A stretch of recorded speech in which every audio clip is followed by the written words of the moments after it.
Welcome to Michigan in Focus, powered by thecentersquare.com. This episode features a piece by Center Square, Michigan reporter Scott McClellan.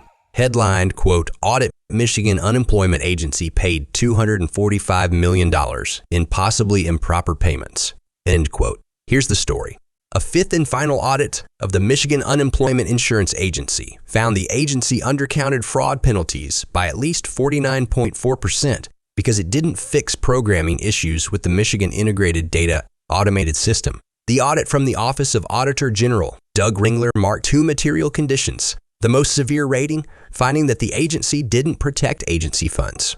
The audit found that the UIA's investigations division didn't attempt to identify 70% of the individuals filing UC claims using others' identities, attempt to recover 96.7% of related payments or assess fraud penalties, and refer 90% of the fraudulent claims to law enforcement. The UIA has a 3-year window to address fraudulent payments, so it could still take action on these claims. The audit says the UIA might be able to assess an additional $840 million in fraud penalties. From March 2020 to December 2022, the UIA paid $40 billion in compensation to 2.5 million people. However, many people also scam taxpayers and businesses that fund unemployment, counting more than 2,300 people who intentionally misrepresented themselves, and at least 158 people who were charged with unemployment fraud.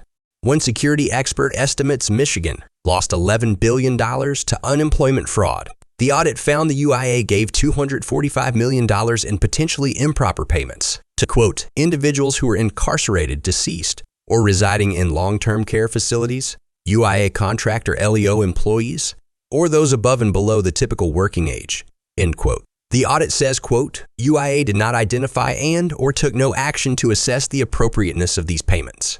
UIA paid at least $1.7 million to claimants even after determining they were incarcerated or deceased, end quote. The Department of Labor and Economic Opportunity, which houses the UIA, hasn't yet responded to a request for comment.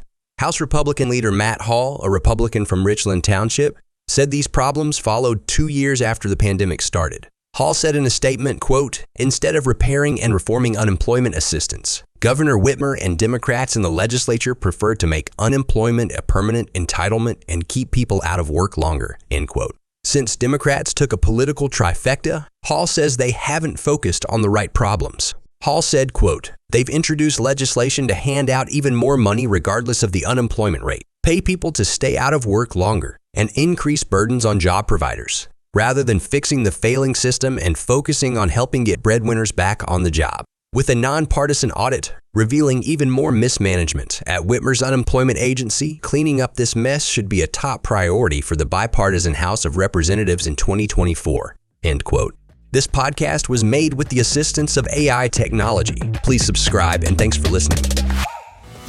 Are you tired of news that puts politics over people?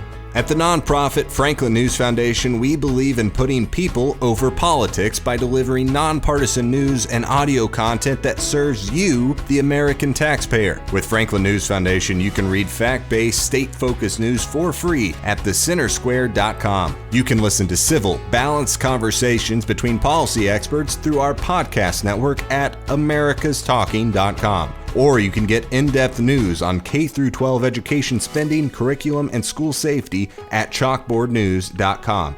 It's all free through Franklin, where we put you, the American taxpayer, first in every story, episode, and conversation. And it's only possible through our supporters. Together, we can produce content that puts people over politics and brings Americans the news they deserve. Become a supporter today at franklinnews.org/donate. Once again, that's franklinnews.org/donate.